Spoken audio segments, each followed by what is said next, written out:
1920년 몽골 초원에는 혁명의 바람이 거세게 불고 있었습니다. 끝없이 펼쳐진 푸른 대지 위로 말발굽 소리가 메아리 쳤죠. 장명호는 중국 마적단을 떠나온 지 벌써 3년째였어요. 35의 나이, 그의 얼굴에는 세월의 흔적이 깊게 패여 있었습니다. 현상금 사냥꾼으로 살아가는 그에게 과거는 묻어둔 상처일 뿐이었죠. 오늘도 그는 말 등에 시체 하나를 싣고 가장 가까운 마을로 향하고 있었어요. 죽은 자는 몽골 독립군을 괴롭히던 중국계 마적이었습니다. 현상금은 은화 50냥, 한 달치 생활비로는 충분했죠. 그때 저 멀리서 말을 탄 한 사내가 나타났습니다. 바타르였어요. 28살의 몽골 청년, 그는 전통 몽골 복장을 입고 있었지만 허리춤의 권총이 시대의 변화를 말해주고 있었습니다. 바타르는 장명호를 바라보며 빙긋 웃었어요. 그 웃음 속에는 어떤 계산이 숨어 있는 듯 했습니다. 두 사람의 시선이 마주쳤을 때 이미 서로의 정체를 눈치챘죠. 잠시 후 지평선 너머로 또 다른 기수가 나타났습니다. 볼코프였어요. 40대 중반의 러시아인. 그는 백군 장교의 제복을 입고 있었지만 그 위엄은 이미 색바랜 지 오래였습니다. 세 사람이 같은 길 위에서 만나게 된 것, 이것이 운명의 시작이었어요. 각자 다른 목적을 가지고 있었지만 아직은 그 누구도 앞으로 일어날 일을 예상하지 못했습니다. 장명호가 먼저 입을 열었어요. 너희들도 현상금 사냥꾼인가? 바타르가 고개를 끄덕였죠. 볼코프는 차갑게 웃으며 말했습니다. 그럴 수도 있고 아닐 수도 있어. 바람이 거세게 불기 시작했어요. 몽골 초원의 바람은 예고 없이 찾아와 모든 것을 바꿔놓곤 했습니다. 세 사람은 각자의 길을 재촉했지만 운명은 이미 그들을 하나로 묶기 시작했어요.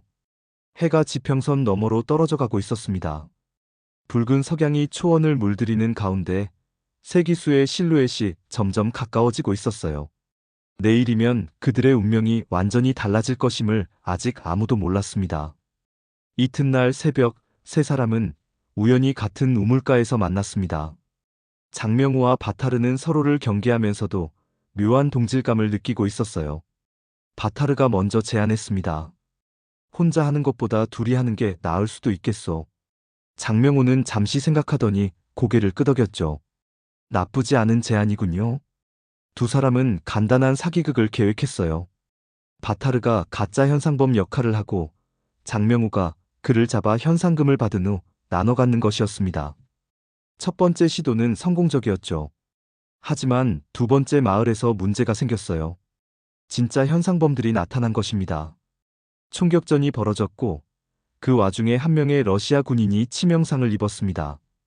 알렉세이라는 이름의 그 병사는 피를 토하며 죽어가고 있었어요. 그가 마지막 힘을 다해 말했습니다. 차르의 보물. 20만 루블이 숨겨져 있어. 장명호와 바타르는 숨을 죽이고 들었어요. 알렉세이는 푸른 샘물이 솟는 곳. 그곳을 찾으시오. 그리고 바타르에게는 다른 말을 남겼죠. 독수리가 둥짓은 바위. 그 표식을 기억하시오. 두 사람이 정보를 나눠 가진 것을 확인한 알렉세이는 안도의 표정을 지으며 눈을 감았습니다. 그 순간 덤불 뒤에서 누군가 지켜보고 있다는 것을 두 사람은 알지 못했어요. 볼코프였습니다. 그는 모든 대화를 들었고 이미 계획을 세우고 있었어요. 차르의 보물, 그것은 그가 꿈꾸던 바로 그것이었습니다. 장명호와 바타르는 서로를 바라보며 복잡한 심정이었어요. 보물을 찾으려면 둘 다 필요했지만 나눠 가져야 한다는 것도 분명했습니다. 그때 볼코프가 나타났어요. 두 분 모두 흥미로운 이야기를 나누고 계시는군요. 장명호가 경계심을 드러냈지만 볼코프는 웃으며 대답했습니다. 같은 목적을 가진 동료라고 생각하시면 됩니다. 바타르는 직감적으로 불안함을 느꼈지만 보물 앞에서는 모든 것이 달라 보였어요. 세 사람의 운명적 동맹이 시작되려 하고 있었습니다. 볼코프는 능숙하게 두 사람을 설득했습니다. 혼자서는 위험하니 함께하자는 제안이었어요. 장명호는 여전히 의심스러웠지만 바타르는 점점 마음을 열어가고 있었습니다. 사흘째 되는 날, 볼코프는 자신에 대해 얘기하기 시작했어요. 그는 과거 차르 군대의 장교였고 혁명으로 모든 것을 잃었다고 했습니다. 그 보물은 원래 우리 것이었소. 되찾는 것뿐이요. 장명호는 볼코프의 말에서 위험한 냄새를 맡았어요. 하지만 바타르는 동정심을 보이기 시작했습니다. 모든 사람에게는 사연이 있는 법이죠. 그날 밤 볼코프는 은밀히 자신의 부하들과 만났습니다. 옛 백군 잔당들이었어요. 그들은 주인을 잃고 몽골 초원에서 방황하고 있었죠. 볼코프가 지시했습니다. 내일 아침에 저들을 제거하도록 해라. 하지만 정보는 먼저 얻어내야 한다. 부하들이 고개를 끄덕였어요. 다음 날 새벽 기습이 시작되었습니다. 하지만 장명호는 이미 눈치채고 있었어요. 그는 바타르를 깨우며 말했습니다. 우리가 당했소. 총격전이 벌어졌어요. 바타르는 처음에는 상황을 이해하지 못했지만 곧 볼코프의 배신을 깨달았습니다. 장명호와 바타르는 필사적으로 포위망을 뚫고 도망쳤어요. 볼코프는 추격을 지시하며 소리쳤습니다. 살려서 잡아오거라. 정보가 필요하다. 몽골 초원을 가로지르는 첫 번째 대추격전이 시작되었어요. 말발굽 소리가 대지를 진동시켰고 총성이 하늘을 가르며 울려 퍼졌습니다. 바타르가 장명호에게 외쳤어요. 당신이 옳았소. 장명호는 대답했죠. 지금이라도 깨달았으니 다행이요. 하지만 추격은 계속되었어요. 볼코프의 부하들은 지형을 잘 알고 있었고 두 사람을 몰아붙이고 있었습니다. 해질녘 두 사람은 간신히 바위산 틈에 숨을 수 있었어요. 바타르가 숨을 헐떡이며 말했습니다. 이제 어떻게 하죠? 장명호는 차분히 대답했어요. 우리에게는 아직 그가 모르는 정보가 있어. 그들은 서로의 정보를 완전히 공유하기로 했습니다. 이제 진정한 동맹이 시작되는 순간이었어요. 별빛 아래 두 사람의 운명이 하나로 묶여가고 있었습니다. 장명호는 고비 사막의 오아시스들을 찾아 나섰고 바타르는 바위산 지대로 향했어요. 볼코프는 정보망을 총동원해 둘을 추적하고 있었습니다. 장명호는 첫 번째 오아시스에 도착했어요. 하지만 그곳은 푸른 샘물이 아니라 탁한 무릉덩이였습니다. 그는 실망했지만 포기하지 않았어요. 분명 다른 곳에 있을 것이다. 한편 바타르는 독수리 바위를 찾고 있었습니다. 몽골 초원에는 독수리 모양의 바위가 여러 개 있었어요. 하나씩 찾아다니는 것은 시간이 오래 걸리는 일이었습니다. 그 과정에서 각자의 과거가 서서히 드러났어요. 장명호는 가족을 잃은 아픔을 안고 살아가고 있었습니다. 중국 군벌들의 싸움에 휘말려 아내와 어린 딸을 잃었죠. 바타르에게도 슬픈 사연이 있었어요. 그의 부족은 러시아군의 공격으로 흩어졌고 많은 동족들이 목숨을 잃었습니다. 그는 복수를 꿈꾸며 떠돌이 생활을 하고 있었어요. 볼코프는 가장 복잡한 사연을 가지고 있었습니다. 그는 몰락한 러시아 귀족 출신으로 혁명으로 모든 것을 잃었죠. 가문의 영광을 되찾겠다는 집념이 그를 광기로 몰아가고 있었어요. 사막에서 길을 잃은 장명호는 신기루를 보기 시작했습니다. 죽은 아내와 딸이 나타나 그를 부르는 듯 했어요. 하지만 그는 정신을 차리고 계속 나아갔습니다. 바타르도 지쳐가고 있었어요. 세 번째 독수리 바위에서도 아무것도 찾지 못했습니다. 그때 멀리서 총소리가 들렸어요. 볼코프의 부하들이 근처에 있다는 신호였습니다. 볼코프는 자신만의 방법으로 정보를 수집하고 있었어요. 현지 몽골인들을 협박하거나 매수해서 전설과 이야기들을 모으고 있었습니다. 그는 점점 진실에 가까워지고 있었어요. 모래 폭풍이 불어오기 시작했습니다. 세 사람 모두 각자의 자리에서 폭풍을 피해야 했어요. 자연 앞에서는 모든 인간이 무력했습니다. 폭풍이 지나간 후 장명호는 새로운 깨달음을 얻었어요. 푸른 샘물이 솟는 곳이라는 것이 단순히 물이 나오는 곳이 아닐 수도 있다는 생각이 들었습니다. 바타르도 비슷한 생각을 하고 있었어요. 독수리가 둥지튼 바위라는 것이 모양만을 뜻하는 것은 아닐 거라는 직감이 들었습니다. 볼코프는 마침내 결정적인 단서를 찾아냈습니다. 현지 몽골 노인에게서 들은 이야기였어요. 푸른 샘물과 독수리 바위가 만나는 곳에 고대 도시가 있다는 전설 말이죠. 그 노인은 볼코프에게 말했습니다. 그곳은 몽골 제국 시절 잃어버린 도시 카라코룸의 분궁 중 하나였지만 위치는 정확히 알 수 없어요. 볼코프는 흥분했어요. 드디어 실마리를 잡았다는 생각이 들었습니다. 그는 즉시 부하들에게 지시를 내렸어요. 그 노인이 말한 지역을 샅샅이 뒤져보아라. 한편 바타르는 볼코프의 정체에 대해 끔찍한 진실을 알게 되었습니다. 우연히 만난 몽골 유목민이 그에게 말해준 것이었어요. 그 러시아인은 몇 년 전 우리 부족을 습격한 자입니다. 바타르의 얼굴이 창백해졌어요. 볼코프가 바로 자신의 가족과 동족을 죽인 원수였던 것입니다. 복수의 불길이 그의 가슴 속에서 타오르기 시작했어요. 그때 장명호가 나타났습니다. 바타르의 표정을 보고 무슨 일인지 물었어요. 바타르는 떨리는 목소리로 모든 것을 설명했습니다. 장명호도 충격을 받았어요. 우리가 동맹을 맺었던 상대가 바로 원수였다니. 두 사람은 다시 한번 굳건한 동맹을 다졌습니다. 이제는 보물보다 복수가 우선이었어요. 하지만 볼코프는 이미 한 발 앞서 나가고 있었습니다. 그는 코사크 기병대를 소집했어요. 과거 그의 부하였던 용병들이 하나둘 모여들기 시작했습니다. 볼코프가 부하들에게 말했어요.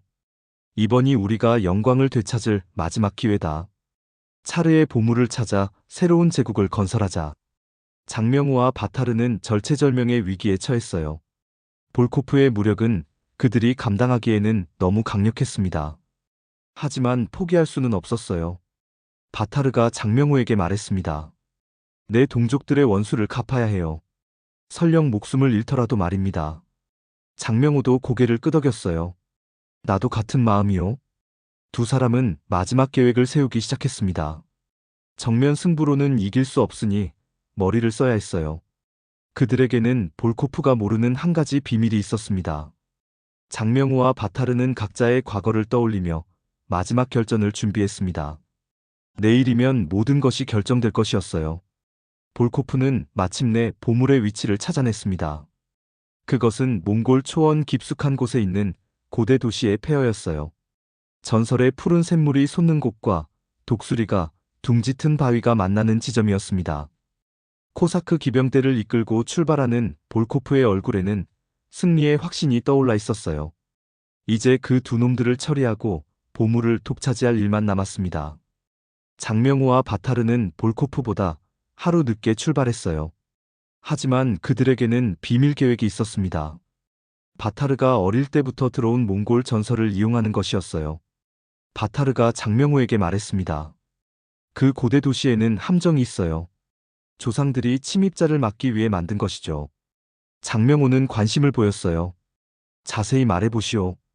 두 사람은 볼코프가 알지 못하는 비밀 통로를 이용하기로 했습니다. 위험하지만 기습할 수 있는 유일한 방법이었어요. 몽골 초원을 가로지르는 마지막 대추격전이 시작되었습니다. 볼코프의 기병대가 먼지구름을 일으키며 달려가고 그 뒤를 장명호와 바타르가 쫓아가고 있었어요. 바람이 점점 거세졌습니다. 하늘에는 먹구름이 몰려오고 있었어요. 폭풍이 다가오고 있다는 신호였습니다. 볼코프는 부하들에게 소리쳤어요. 폭풍이 오기 전에 도착해야 한다. 기병들이 채찍을 휘두르며 말을 재촉했어요. 장명호와 바타르도 필사적으로 말을 몰았습니다. 시간이 부족했어요. 볼코프보다 먼저 도착해서 유리한 위치를 점령해야 했습니다. 해가 서서히 지기 시작했어요. 붉은 석양이 초원을 물들이는 가운데 고대 도시의 실루엣이 지평선에 나타났습니다. 볼코프가 망원경으로 확인했어요. 드디어 찾았다. 차르의 보물이 저기에 있다. 그의 목소리에는 광기가 섞여 있었어요. 장명호와 바타르는 다른 방향에서 접근하고 있었습니다. 바타르가 가리킨 비밀 통로를 통해서 말이죠. 그들의 계획이 성공할지는 아직 알 수 없었어요. 폐허가 된 고대 도시가 점점 가까워졌습니다. 그곳에서 운명의 최종 대결이 펼쳐질 것이었어요. 세 사람의 긴 여정이 마침내 끝을 향해 달려가고 있었습니다. 고대 도시의 폐허에 도착한 볼코프는 즉시 수색을 시작했습니다. 부하들을 여러 방향으로 보내며 보물의 정확한 위치를 찾으려 했어요. 한편 장명호와 바타르는 비밀 통로를 통해 도시 중심부에 먼저 도착했습니다. 바타르의 기억이 정확했어요. 조상들이 만든 지하 통로가 아직 그대로 남아 있었습니다. 바타르가 속삭였어요. 보물은 저기 중앙신전 아래에 있을 거예요. 하지만 함정도 같이 있을 겁니다. 장명호는 고개를 끄덕이며 총을 점검했어요. 볼코프의 부하들이 점점 가까워지고 있었습니다. 발자국 소리와 말소리가 들려왔어요. 이제 정말 마지막 순간이 다가오고 있었습니다. 볼코프가 중앙광장에 나타났어요. 그의 뒤에는 15명의 무장한 기병들이 따르고 있었습니다. 나와라. 더 이상 숨어봤자 소용없다. 장명호가 먼저 모습을 드러냈습니다.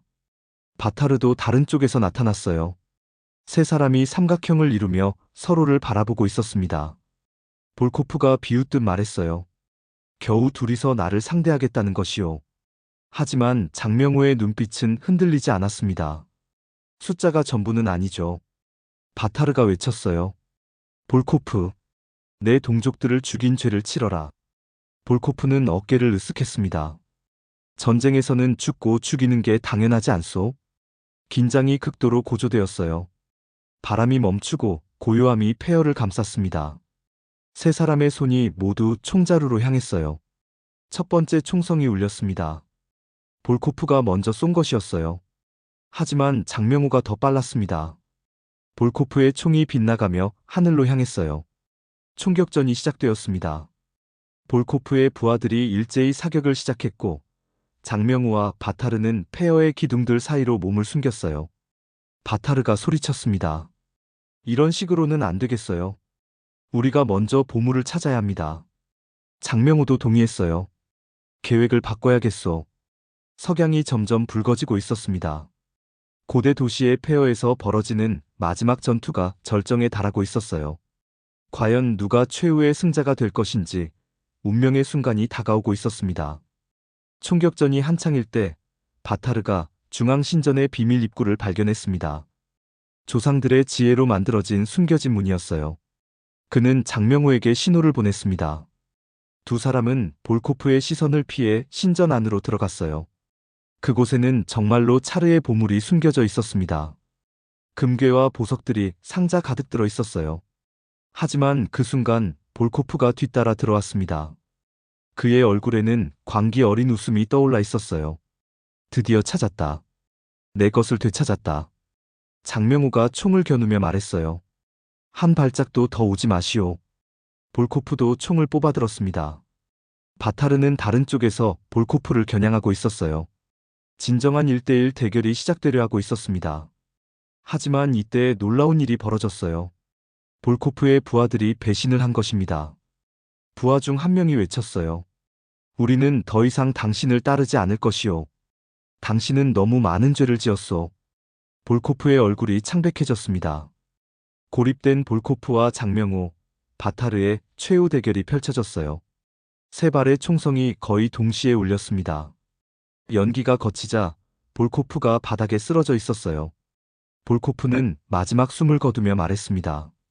결국 아무것도 되찾지 못했군. 장명호와 바타르는 서로를 바라보았습니다.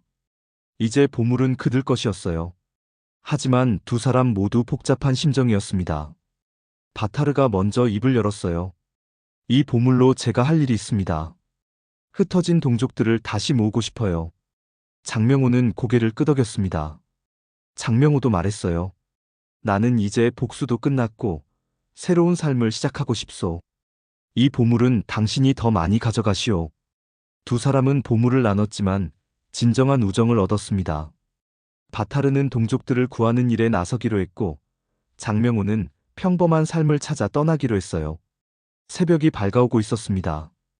붉은 석양 대신 희망찬 푸른 하늘이 펼쳐지고 있었어요. 바타르는 몽골 초원으로, 장명호는 남쪽으로 향했습니다. 두 기수의 실루엣이 지평선 너머로 사라져갔어요.